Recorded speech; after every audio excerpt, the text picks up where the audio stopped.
ISRO releases selfie and images of Earth and Moon taken by India's solar mission Aditya L1. Delhi gears up to host G20 Summit. World leaders started arriving in the national capital. ASEAN, India agreed to make efforts to increase cooperation in food security, nutrition, food trade supply chain, cultivation of millets. Center seeks public comments on draft guidelines for prevention and regulations of dark patterns on online platforms. NPCI launches slew of new payment options on payment platforms UPI. Bharat Drone Shakti 2023. Central Empowered Committee. Critical minerals for a green future world. Indo-Tibetan Border Police. Competition Commission of India.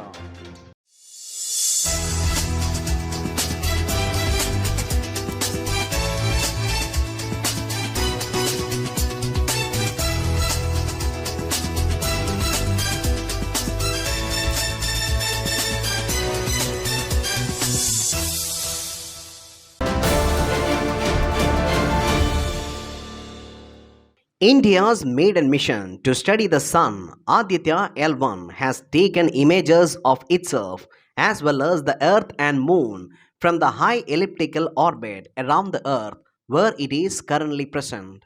Indian Space Research Organization released selfie and images by the Aditya L1 destined for Sun-Earth L1 point.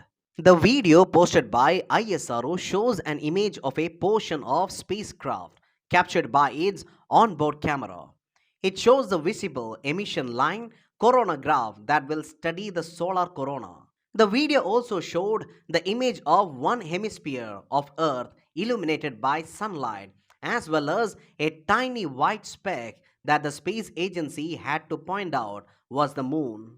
The spacecraft is currently undergoing a series of maneuvers to raise its orbit as well as velocity till it can finally be slingshot towards the sun. Once injected into the path towards sun, the spacecraft will take nearly 4 months to travel the 1.5 million kilometer distance to the L1 point that provides an unobstructed 24/7 view of the sun. As the world awaits the climax of 18th G20 Leaders Summit, scheduled to begin on 9th September, world leaders have started arriving in the national capital to deliberate on a host of economic and developmental issues. The President of the United States of America, Joe Biden, will also arrive in the city on 8th September 2023 during the gathering of world's leading economies at the summit. Several issues ranging from food and energy security to clean energy transition, climate change, and strengthening the capacity of multilateral developmental banks are likely to be advocated at length. The group of 20 economies account for over 85% of global GDP and 75% of international trade, making the grouping primary engine of global economic growth. India assumed the presidency of G20 at a time when global headwinds such as slower economic growth, rising inflation, food and energy security, and climate change are posing serious challenges. India is leveraging its G20 presidency to establish itself as a global powerhouse, advocating for the hopes and aspirations of many developing nations. India expects to guide international cooperation to safeguard global stability and prosperity by advocating for the voice of Global South and the inclusion of African nations in the G20 forum. The Association of Southeast Asian Nations and India have agreed to make efforts to increase cooperation in food security, nutrition, food trade supply chain, cultivation of millets, and financing for climate-friendly technologies. This was agreed upon in the ASEAN-India Joint Leaders Statement on Strengthening Food Security and Nutrition in Response to Crisis. The 20th ASEAN-India Summit was held on 7th September 2023 in Jakarta, Indonesia. The member countries of ASEAN and India have expressed their commitment to exchange information on national policy frameworks, particularly for rice and other priority crop commodities to enhance food security and nutrition. Acknowledging the nutritional richness, climate resilience, health benefits, and ecological sustainability of millets, they also supported efforts for the cultivation and harvesting of millets for ensuring global food security. ASEAN and India have also agreed to ensure unrestricted trade and flow of foodstuffs and other essential agricultural inputs, including fertilizers and pesticides. The center is asking for public comments on draft guidelines for prevention and the regulation of dark patterns on online platforms. It strongly advised online platforms to not engage in unfair trade by incorporating dark patterns in their online interface to manipulate consumer choice and violate consumer rights. The Consumer Affairs Ministry said the draft guidelines have been framed after detailed deliberations with all stakeholders, including e commerce platforms, law firms, government, and voluntary consumer organizations. The ministry said guidelines will be made applicable to all persons and online platforms, including sellers and advertisers. The objective of the guideline is to identify and regulate such practices which tend to manipulate or alter consumer choices, often by using misleading techniques. The ministry said the proposed guideline seeks to oversee such practices which are prejudicial to the consumer interest. The NPCI has launched a slew of new payment options on popular payment platforms UPI, including conversational transactions. Reserve Bank of India Governor Shakti Das announced the launch of products by the National Payments Corporation of India (NPCI) at the ongoing Global FinTech Festival in Mumbai.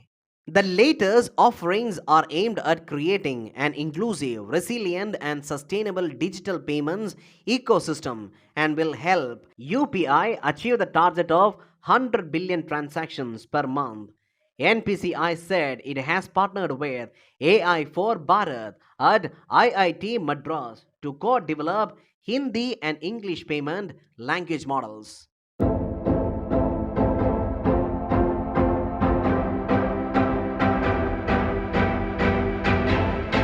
September 5, 1997, the founder of Missionary of Charity and Nobel Prize winner Mother Teresa died in Kolkata.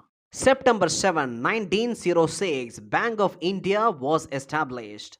September 8, 1966, UNESCO celebrated World Literacy Day for the first time by the United Nations Department of Education and Cultural. The Indian Air Force is teaming up with Drone Federation of India to co-host Bharat Drone Shakti 2023. The event will take place at the IAF's Air Base and feature live aerial demonstration by Indian drone industry.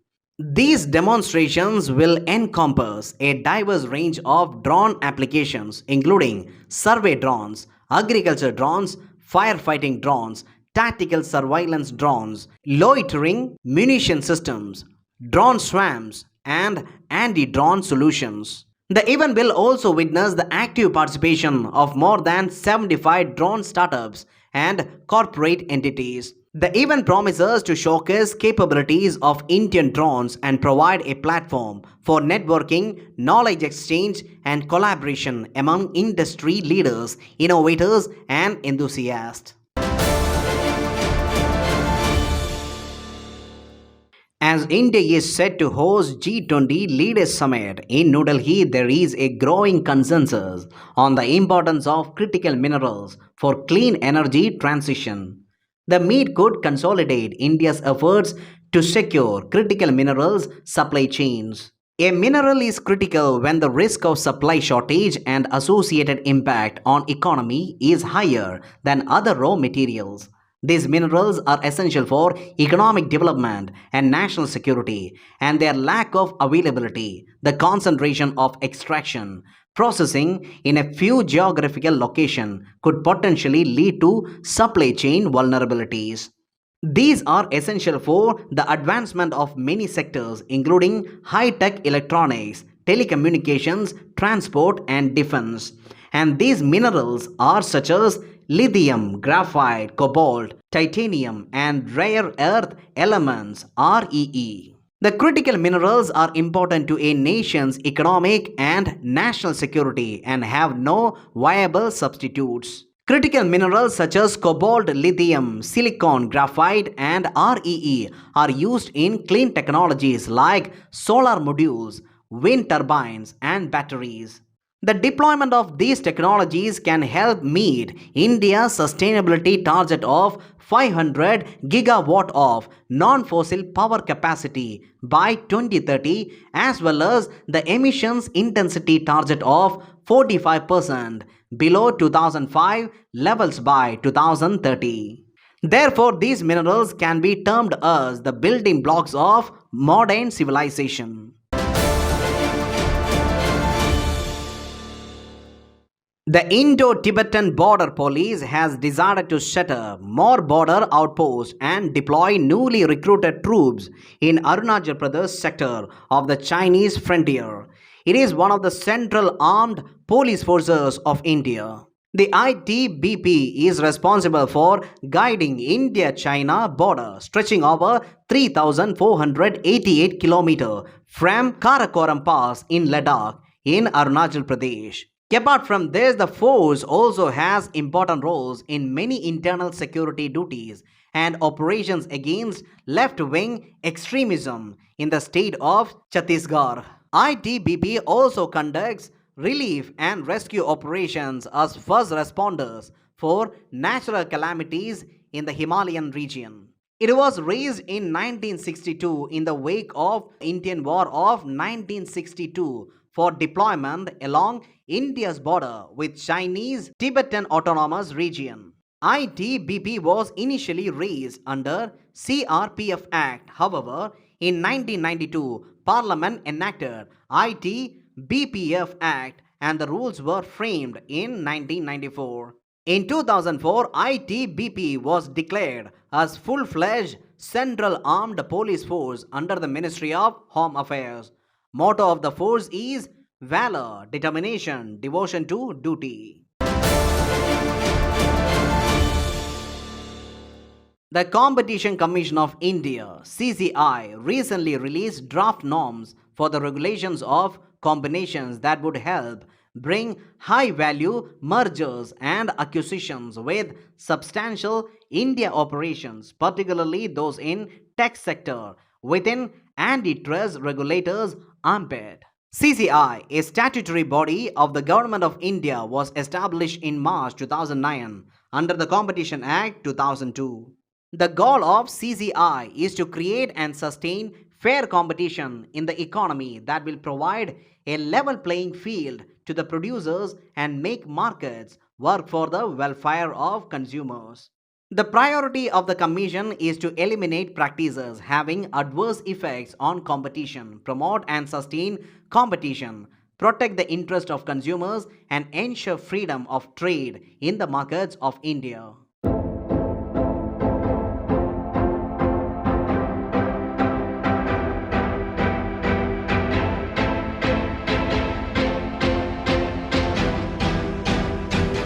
Girish N. Gowda is Paralympic high jumper from India. He was born with a disability in the left leg. He represented India in 2012 Summer Paralympic Games held in London in the men's high jump F42 category and won silver medal in the finals with a jump of 1.74 meters using scissors technique. He became the first Indian to win a medal at that event and eighth Indian to win a medal at the Paralympics. Nagaraja Gowda is supported by Sports Academy of India for differently abled. He is also supported by Karnataka Sports Association for physically handicapped in Bangalore. He had taken part in 3-week training camp at Basildon Sporting Village sponsored by the government of India before the games.